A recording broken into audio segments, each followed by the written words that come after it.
नमस्कार दोस्तों, आपका स्वागत है आपके अपने यूट्यूब चैनल स्मार्ट स्टडी पर।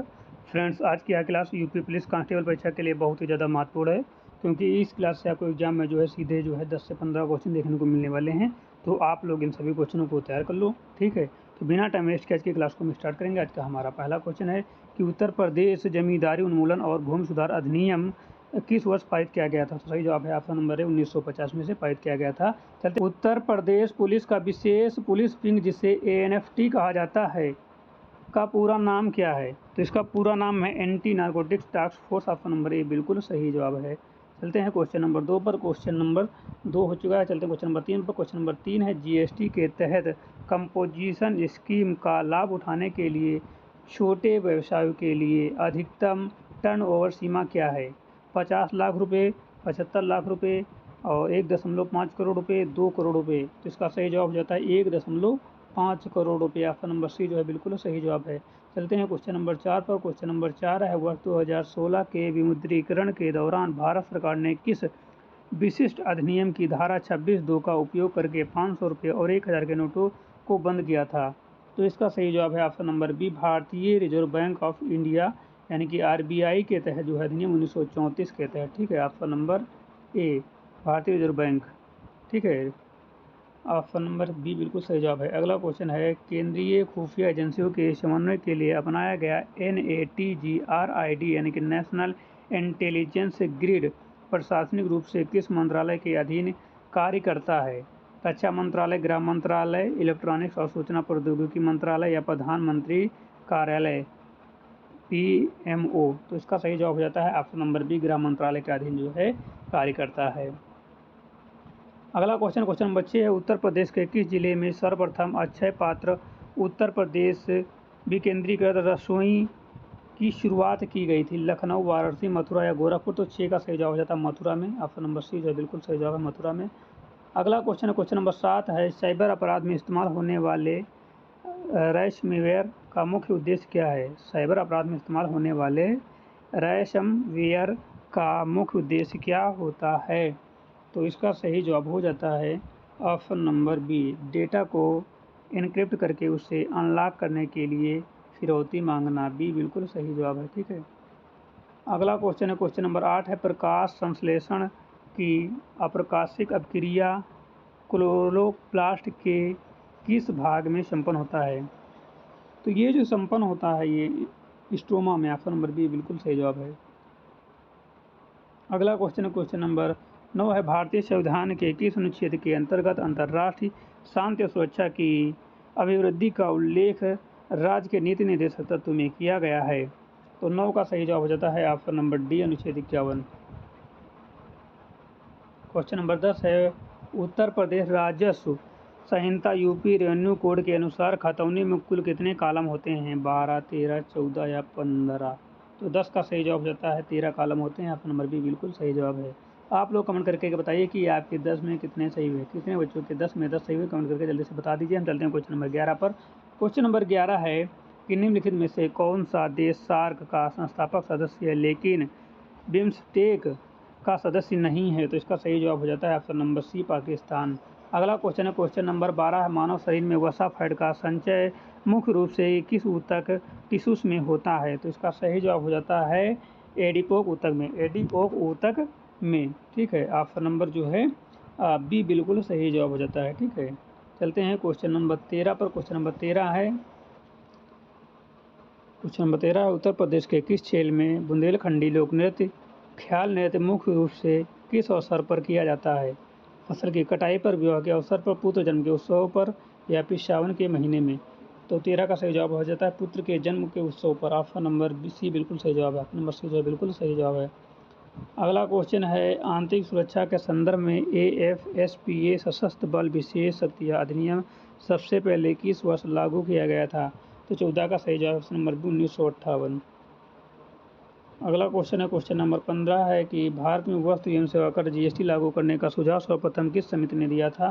तो इसका सही जवाब हो जाता है विजय केलकर समिति ने, ठीक है। ऑप्शन नंबर बी बिल्कुल सही जवाब, ऑप्शन नंबर बी बिल्कुल सही जवाब है। अगला क्वेश्चन है निम्नलिखित में से कौन सा वर्ण मूर्धन्य अल्प प्राण अघोष है। ठ, ड, ट या ड़। तो 16 का सही जवाब हो जाता है टा। टा जो है ये वर्ण जो है मूर्धन्य अल्प प्राण है, अल्प प्राण घोष। ठीक है। क्वेश्चन नंबर 17 है, अटलांटिका का सही तद्भव रूप निम्नलिखित में से क्या होगा? अटाला, अटारी, कमरा या छज्जा? अटतालिका का सही तद्भव रूप निम्नलिखित में से क्या होगा? 4 ऑप्शन है, इनमें से एक सही जवाब है। तो 17 का सही जवाब हो जाता है बी, अटारी। बी बिल्कुल सही जवाब है, अटारी। ठीक है। अगला क्वेश्चन है, विद्वान शब्द का सही स्त्रीलिंग क्या है?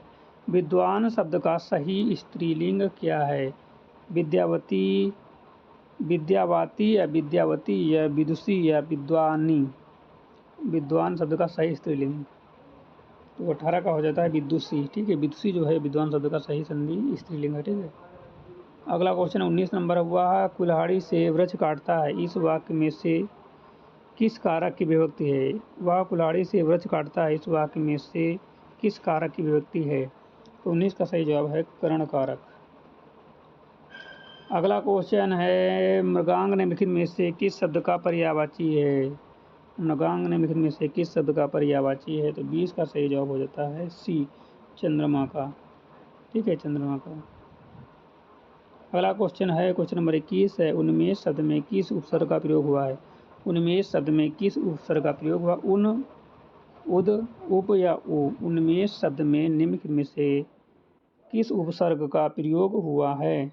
तो 21 का सही जवाब हो जाता है उन्मेष में जो है उद। ठीक है, उद। और इसको जो हम लोग लिख सकते हैं उत, क्या लिख सकते हैं? उत और प्लस मेष, मेष और तो ये बराबर हो जाएगा उन्मेष। ठीक है, हो जाएगा उन्मेष।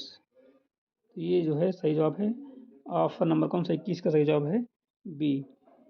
बी सही जवाब। कौन सा सही? बी। बी बिल्कुल सही जवाब है 21 का। बी बिल्कुल सही जवाब है। क्वेश्चन नंबर 22 है, दिगंबर शब्द का सही संधि विच्छेद क्या होगा? दिगंबर शब्द का सही संधि विच्छेद क्या होगा? क्या दिग प्लस अंबर होगा, दिग प्लस अंबर होगा, या दिस प्लस अंबर होगा, या दीग प्लस बर होगा? तो दिगंबर शब्द का जो सही संधि विच्छेद होता है, सही संधि विच्छेद होता है वो दिग प्लस अंबर होता है। क्या होता है?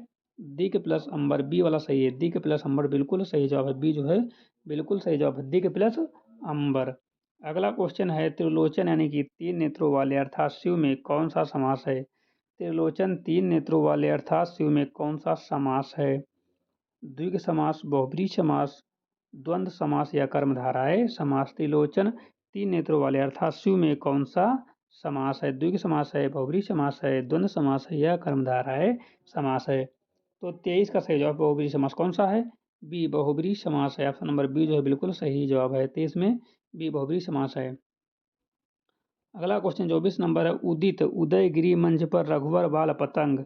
उदित उदयगिरी मंच पर रघुवर बाल पतंग बिकसे संत सरोज सब अरसे लोचन भृंग में कौन सा अलंकार है?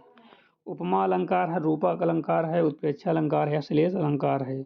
उपमा अलंकार है, रूपक अलंकार है, उत्प्रेक्षा अलंकार है, श्लेष अलंकार है? तो 24 का सही जवाब है रूपक अलंकार है। कौन सा है? रूपक। बी बिल्कुल सही जवाब है, रूपक अलंकार है। ठीक है। क्वेश्चन नंबर 25 है, विभत्स रस का स्थायी भाव क्या होता है? ऑप्शन ए है जुगुप्सा यानी कि घृणा, विस्मय, निर्वेद या क्रोध? तो इसका जो सही जवाब हो जाता है जुगुप्सा यानी कि घृणा होता है। ठीक है, क्या होता है? घृणा होता है। ऑप्शन नंबर ए वाला बिल्कुल सही जवाब है। अगला क्वेश्चन है, अर्ध सममात्रिक छंद का सही उदाहरण कौन सा है? अर्ध सममात्रिक छंद का सही उदाहरण कौन सा है? चौपाई, दोहा, रोला या कुंडलिया? चौपाई, दोहा, रोला या फिर कुंडलिया? तो 26 का सही जवाब हो जाता है दोहा। ऑप्शन नंबर बी जो बिल्कुल सही जवाब है दोहा। अगला क्वेश्चन है, क्वेश्चन नंबर 27 है, पाश्चात्य शब्द का सही विलोम शब्द क्या होगा? पाश्चात्य शब्द का सही विलोम शब्द क्या होगा? पूर्वी और पौरस्त या पूर्वस्त, नवीन या आधुनिक? तो 27 का सही जवाब हो जाता है 27 का बी, पौर असत या पूर्वास्त। ठीक है, ऑप्शन नंबर बी बिल्कुल सही जवाब है। क्वेश्चन नंबर 28 है, मुझसे चला नहीं जाता, मुझसे चला नहीं जाता इस वाक्य में कौन सा वाक्य प्रयुक्त हुआ है? तो मुझसे चला नहीं जाता इस वाक्य में जो है भाववाचक। ठीक क्या है? देखो, मुझसे चला नहीं जाता है, भाव उत्पन्न हो रहा है। ठीक है, कौन सा ना चलने का? तो मुझसे चला नहीं जा रहा है। तो भाववाची, ठीक है। अगला क्वेश्चन है, निम्नलिखित में से कौन सी रचना सच्चिदानंद हीरानंद वात्स्यायन की है? निम्नलिखित में से कौन सी रचना सच्चिदानंद हीरानंद वात्स्यायन की है? कुरुक्षेत्र, चिदम्बरा, कितनी नावों में, या कितनी कितनी नावों में कितनी बार, या यामा?